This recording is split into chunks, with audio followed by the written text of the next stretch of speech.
In all honesty, Spider-Man was probably the best part of that movie. I don't know. I did like Ant-Man. He was really good too. That's a tough debate for another day, for sure. Okay.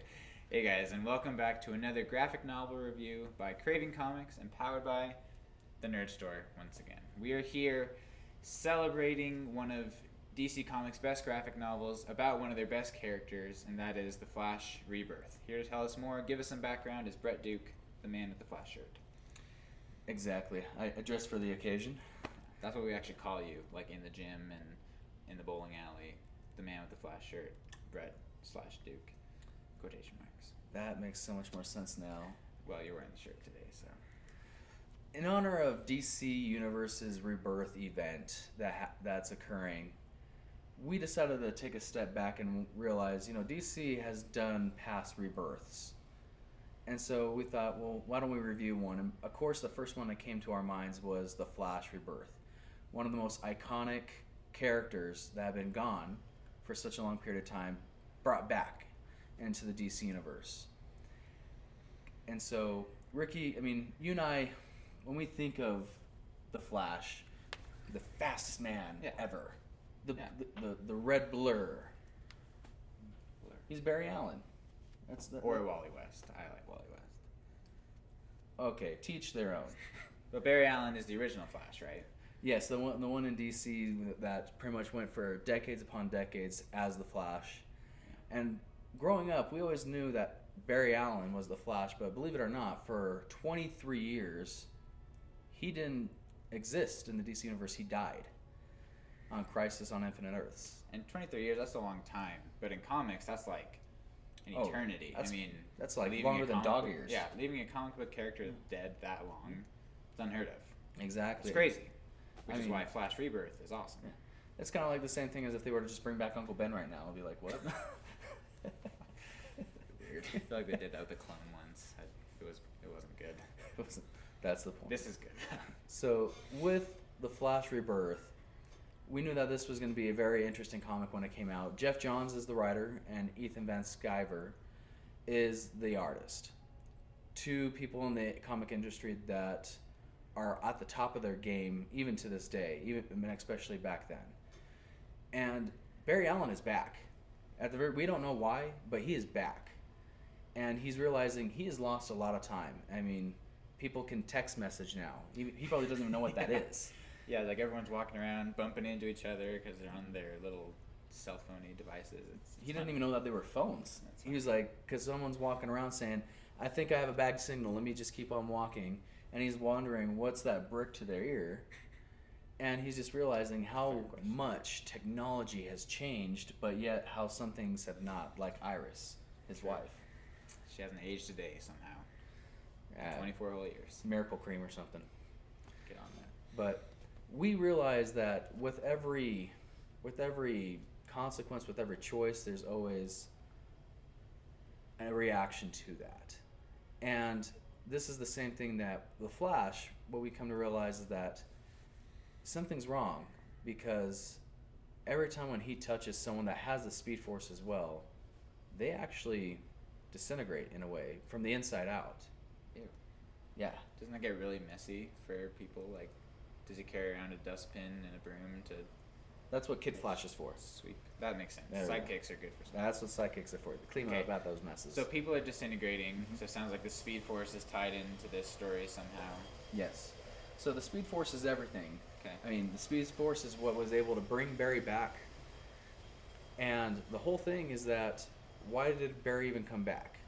And that's one of the reasons why I love this story so much, is that they also brought back one of the most iconic, not just Flash villains, but DC Universe villains. Eobard Thawne, the Reverse Flash. All the yellow guy. Red Lightning Bolt. Yeah. Scary.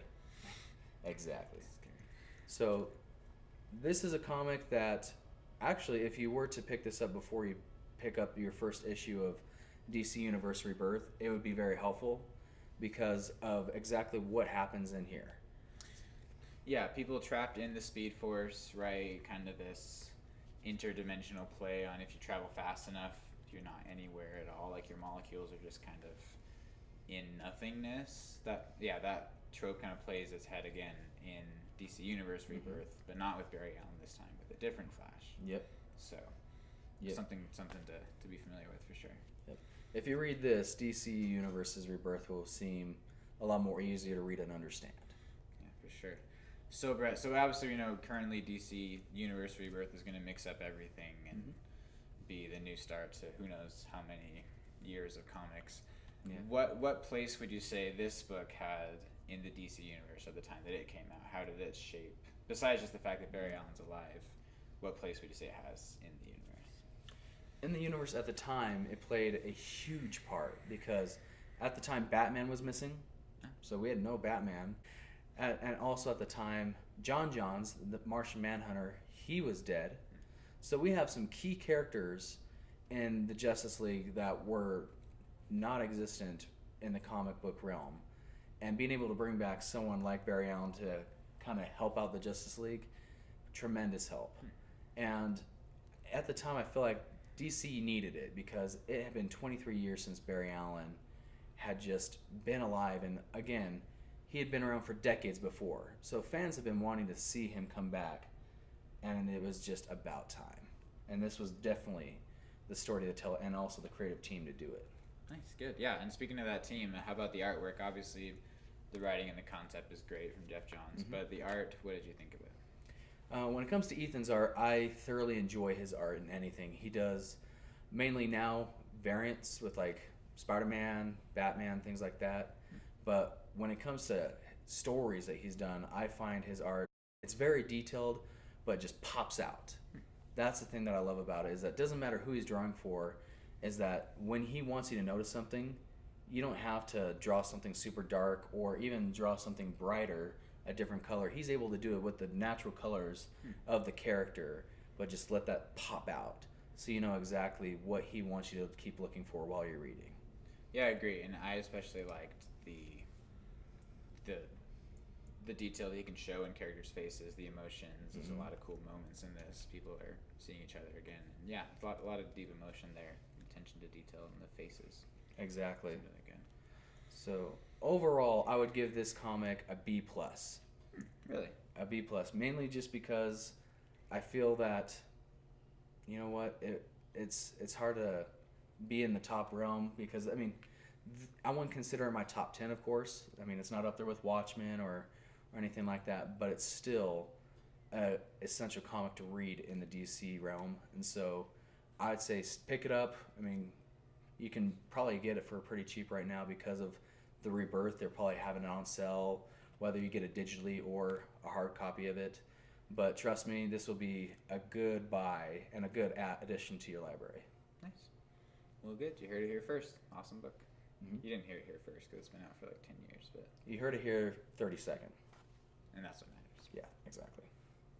So thank you for watching our YouTube channel and our review of The Flash Rebirth. I am Brett Duke. This is Ricky Andresen. And if you want to be able to watch any of our other past videos, you can go ahead and click right here. And we also have a podcast on iTunes, and for Android users, Podomatics. It's just the Craven Comics podcast. Check it out. We try and do bi-weekly events with what's going on in the comic book world and pop culture. And of course, those popular movies like X-Men Apocalypse. Yes, Civil War, Batman vs. Superman. Oh, he even said the words. I never thought he'd say those words again. It's been a long summer. Yeah. So thank you for watching, and you guys take care.